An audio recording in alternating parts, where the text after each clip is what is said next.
India के उड़ीसा राज्य के पुरी में चमत्कार की एक ऐसी कहानी है जिसे समझ पाना साइंस के बस की बात नहीं है। साइंस, ज्योग्राफी, फिजिक्स, केमिस्ट्री और दुनिया के सारे ग्राउंड्स ऑफ बिलीव्स यहाँ सब फेल हो जाते हैं। हिंदू मान्यता में 4 धाम होते हैं: बद्रीनाथ धाम, द्वारकाधीश धाम, रामेश्वरम और जगन्नाथपुरी। और ये कहानी है जगन्नाथपुरी की, जहाँ पे आज भी श्री कृष्ण का वास्तविक दिल धड़कता है। इस मंदिर के कुछ ऐसे रहस्य हैं जिनके बारे में सुनकर किसी के भी होश उड़ जाएंगे। वेस्टर्न कल्चर फॉलो करते करते हम एक ऐसे मोड़ पे तो आ चुके हैं जहाँ लोग भगवान के होने ना होने पे सवाल उठाने लगे हैं। पर यही सवाल अब मैं आपसे इस वीडियो के बाद पूछूंगी। आइए देखते हैं। हर मंदिर में जहाँ मूर्तियां मेटल या स्टोन से बनती हैं, वहीं जगन्नाथ मंदिर में भगवान की मूर्तियां लकड़ी से बनी हुई हैं। ऐसा क्यों? आइए बताती हूँ। 3102 बीसी में जारा नाम के एक शिकारी ने शिकार करते हुए गलती से तीर श्री कृष्ण के पैर पे चला दिया, जिससे श्री कृष्ण की मृत्यु हो गई।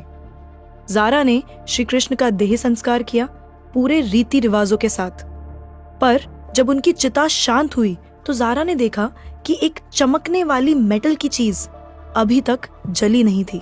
जारा को ये समझ नहीं आया था कि ये है क्या, तो उसने उसे उठाया और उसे बेचने निकल गया। पर उसको खरीदना तो दूर, किसी ने उसे हाथ भी नहीं लगाया। फिर आखिरकार जारा ने हार थक कर उस मेटल की चीज को एक लकड़ी पर रखा और उसे पानी में बहा दिया। गुप्त साम्राज्य के समय अवंती के राजा इंद्रद्युम्न, जो कि विष्णु जी के बहुत बड़े भक्त थे, उन्हें एक दिन सपने में आकर विष्णु जी ने एक नदी में डुबकी लगाने को कहा और ये भी कहा कि एक लकड़ी के तने में तुम्हें उस नदी में मैं मिलूंगा। इस सपने को देखकर अगले ही दिन राजा डुबकी लगाने चले गए। डुबकी लगाते वक्त राजा को नदी में थोड़ी ही दूर एक लकड़ी का तना भी दिखा। बिना देर किए राजा तने तक पहुंचे और उस तने को महल में ले आए। फिर राजा ने कुछ बहुत नामी काश्तकारों को बुलाया, पर उनमें से कोई भी उस लकड़ी से एक मूर्ति नहीं बना पाया। कई दिन बीत जाने के बाद एक काश्तकार महल में आया और उसने राजा से कहा कि ये मूर्ति मैं बनाऊंगा, पर मेरी एक शर्त है।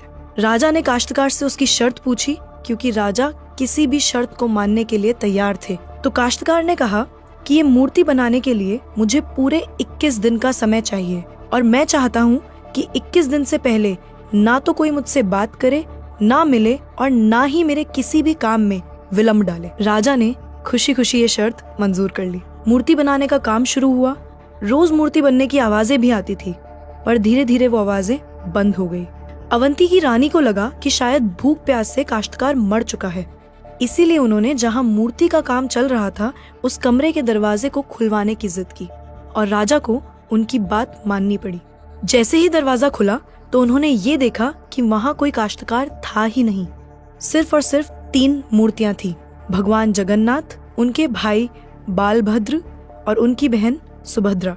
और उसी जगन्नाथ जी की मूर्ति में वो मेटल वाली चीज भी रखी गई थी, जो कि कुछ और नहीं, श्री कृष्ण का धड़कता हुआ दिल था। ये कोई नॉर्मल ह्यूमन हार्ट नहीं है, ये एंशिएंट एडवांस टेक्नोलॉजी का क्लियर सबूत है। ये हार्ट एनर्जी ट्रांसमिट करता है और हम सब ने ये तो पढ़ा ही है that stones and metals are good conductors of electricity and wood is a bad conductor of electricity. इसीलिए idols in the Jagannath temple are made up of wood.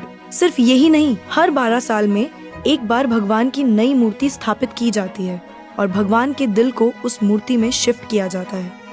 ये किया इसलिए जाता है क्योंकि जो energy transmitting device, if we talk scientifically, उस मूर्ति में होता है, वो इतनी एनर्जी ट्रांसमिट करता है that the wood gets depleted with time, और इसीलिए उसे बदलने की जरूरत होती है।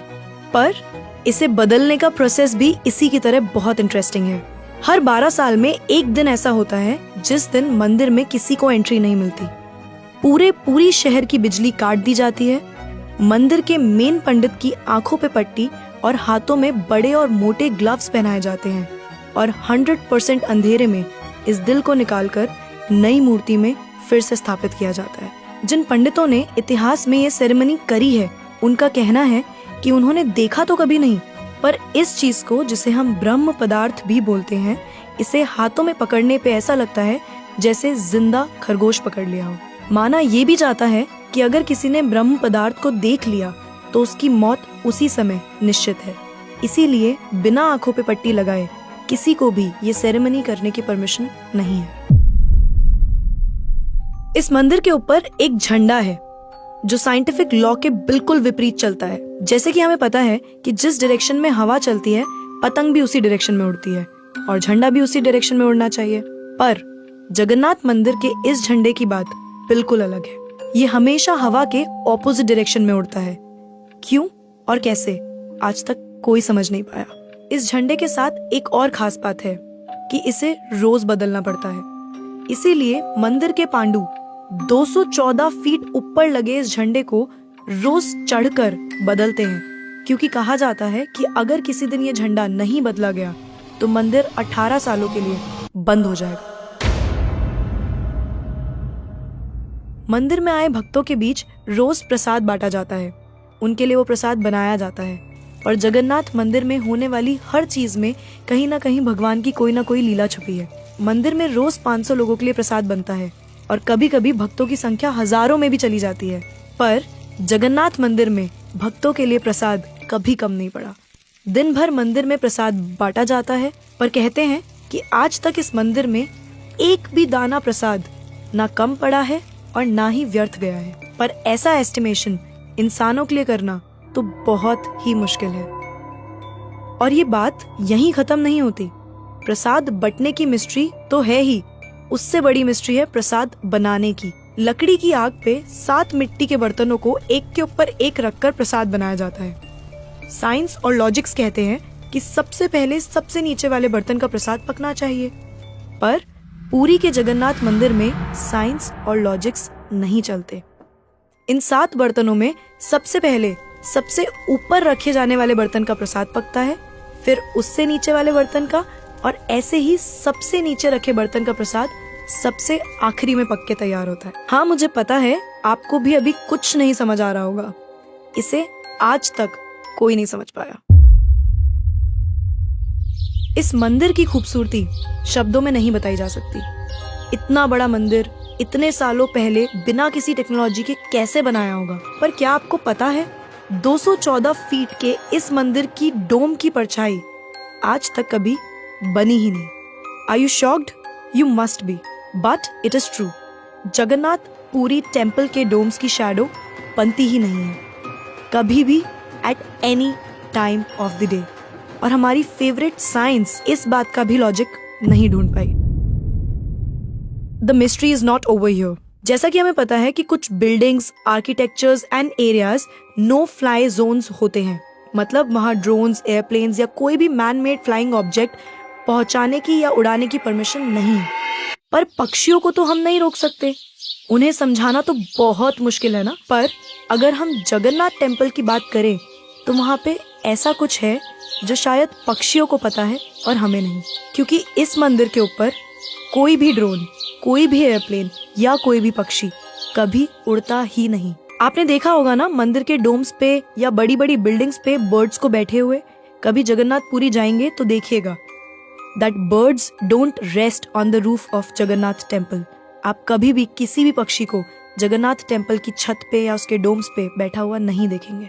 पर कंफ्यूज करने वाली बात ये है कि कैसे एक बेजुबान पक्षी ये जानता है कि इस मंदिर के ऊपर से उड़कर नहीं जाना। All of these things sound so exciting, right? अगर आपको ये कहानी जानने में और सुनने में मजा आ रहा है और आप ऐसी ही नई नई चीजें और कहानियां जानना चाहते हो तो नेकेड ट्रुथ को सब्सक्राइब करना मत भूलना। हम आपके लिए बार बार कुछ नया लाते रहेंगे।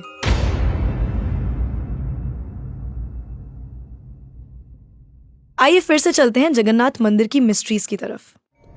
सुदर्शन चक्र, ये नाम तो आपने सुना ही होगा। सुदर्शन चक्र भगवान विष्णु का अस्त्र है। ये अधर्म का विनाश करता है। जगन्नाथ मंदिर के टॉप पे एक सुदर्शन चक्र है और उसे आप जिस भी डायरेक्शन से देखोगे उसकी फेसिंग आप ही की तरफ होगी। भगवान जगन्नाथ, जिनके नाम का मतलब ही जगत के नाथ हैं, इनके मंदिर में लाखों श्रद्धालु अपनी आस्था और प्यार भगवान के लिए लेकर आते हैं। पर इस मंदिर में सिर्फ हिंदुओं को दर्शन करने की अनुमति है। किसी भी और धर्म के इंसान को दर्शन बाहर से ही करवाए जाते हैं और दर्शन करवाकर भेज दिया जाता है। जैसे कि हमारी ex prime minister Indira Gandhi ji, वो भी जगन्नाथपुरी गई थी दर्शन करने, पर क्योंकि वो फारसी हैं और हिंदू नहीं और उन्हें उनका सरनेम फिरोज गांधी से मिला है, इसीलिए इंदिरा गांधी को भी दर्शन करने की अनुमति नहीं दी गई। सिर्फ यही नहीं, 2005 में थाईलैंड की प्रिंसेस महाचक्री सिंधोन को भी जगन्नाथपुरी टेम्पल में एंट्री नहीं दी गई थी, क्योंकि यहाँ फॉरेनर्स अलाउड नहीं है। उनके लिए अरेंजमेंट्स की गई थी और दर्शन बाहर से ही करवाए गए। 12वीं सदी से बने हुए इस मंदिर को स्विट्जरलैंड की एक महिला ने 1,78,00,000 रुपए का चढ़ावा भी चढ़ाया। ये मंदिर में चढ़ाया गया अभी तक का सबसे बड़ा चढ़ावा है। पर फिर भी क्योंकि वो हिंदू नहीं है, दर्शन उन्हें भी बाहर से ही करने पड़े। हमारे ही धर्म की इतनी सारी बातें हैं जिसके बारे में हमें कुछ पता ही नहीं। हम आंखें बंद करके किसी भी कल्चर को, किसी भी ट्रेंड को फॉलो करते जा रहे हैं।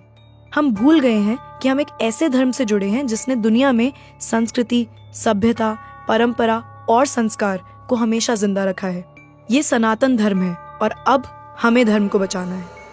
हर साल पुरी में जगन्नाथ जी की रथ यात्रा भी निकलती है। ये 9 दिन का त्योहार होता है जिसमें भगवान श्री जगन्नाथ, देवी सुभद्रा और भगवान बालभद्र को गर्भगृह से निकालकर रथ पर बिठाकर यात्रा करवाई जाती है।